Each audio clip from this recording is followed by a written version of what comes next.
name's Sarah and I work for Hobbycraft Bournemouth. Today I'm going to be showing you how to make a kid's superhero costume.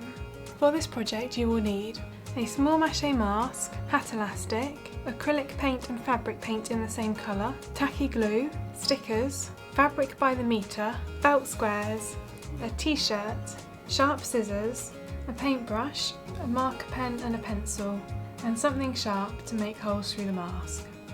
Firstly, I'm going to begin by making my mask. So you need to very carefully poke a hole through either side of the mask, keeping your fingers well out of the way. The next step is to paint our mask with our acrylic paint. I'm going to apply a small amount of the paint directly onto the centre of the mask and then use a relatively large paintbrush to spread this out. Once you've painted the whole mask, you need to leave it to dry. This shouldn't take very long. Now that our mask is dry, we can start decorating it with some stickers. I have some brightly coloured stars. Once you've decorated your mask, we now need to attach the hat elastic. So find the end and then just measure round the back of your head to make sure you have it the right length, and now a little extra for knotting. We then take the first end of the elastic and thread it through front to back. Turn the mask over and we need to do a simple large double knot.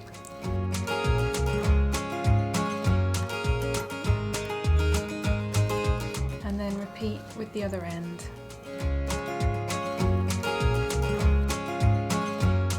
Once you've done that, just trim off the ends of your elastic to neaten them up. You can also add a tiny bit of sellotape to keep both knots in place. And that's our finished superhero mask. I've chosen these colours of sticker as they will match the fabric and ribbon I'm using in the next part of the project. Next I'm going to decorate a t-shirt. I have a plain white t-shirt and I've placed a scrap piece of cardboard inside a plastic bag. I'm just going to pop this inside the t-shirt, which will stop the paint seeping through the t-shirt from the front to the back. I have a star cookie cutter which I'm going to use as I've picked the star as my emblem for the superhero. So I'm going to place this right in the centre in the top of the t-shirt and just use a pencil to roughly draw around the inside. I'm now going to use a fabric paint in a similar colour to the mask to fill in the star. So I'm going to apply this directly onto a flat brush and just work around the edges till I fill in the design.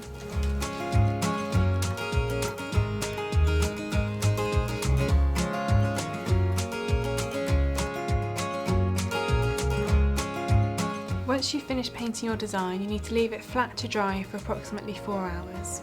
If this is only a one-use costume, you can use something like a permanent marker pen or felt pen to draw on details, but if you'd like it to last, then use a fabric pen. I'm just going to draw around freehand the edge of the star to add a little bit of colour. You'll just need to hold the fabric taut and do short, smooth movements, pressing quite lightly. Depending on the way the t-shirt has been made, you'll find that drawing in certain directions on the fabric will make the lines smudge. You can easily rectify this by just drawing the lines a little thicker. Once you've finished drawing on the design, you need to let this dry again fully, so keep the plastic bag in there until it has.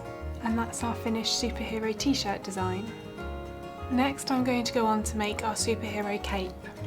For this I'm using some fabric by the metre, which is available in stores, and I've got just over 1 metre of this. You can vary the amount depending on the size of the child or adult you're making it for. I also have just over 1 metre of satin ribbon in a contrasting colour. This is just over 1 inch wide, and also some felt squares to cut out and attach to the back of the cape. The first thing we need to do is open up our fabric and find the centre to fold it in half.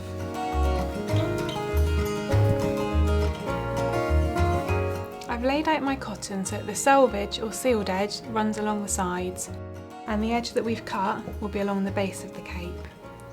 If this is going to be a more than one-time use costume, you can hem the edge either with hemming tape or a sewing machine to keep that a nice neat finish.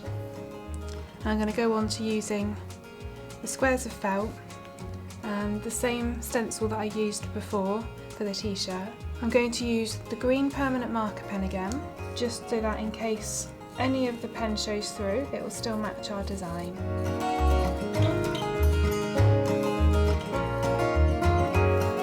Once I've drawn my stars, I now need to cut these out with the sharp scissors.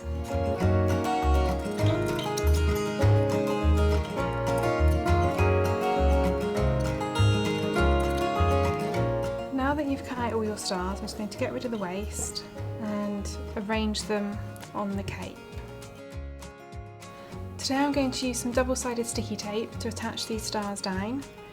This will give a good bond for a one-time wear, but you may find that if this is going to be one used often, you may want to use something like a violin or bond web, or sew them down with a sewing machine or by hand.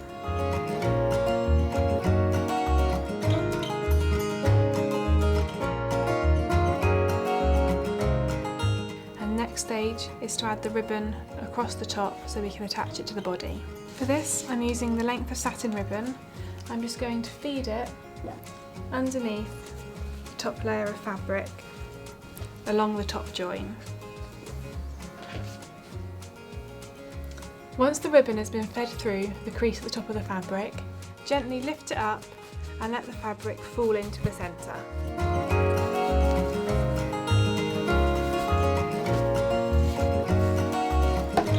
This has now started to form our cape, and we can just rearrange our fabric to make sure we can see the design on the back and that we've got enough ribbon left to tie around the person. You can use a safety pin to keep the fabric in place on the ribbon, or alternatively you can use a safety pin on either shoulder to attach the cape directly onto the t-shirt.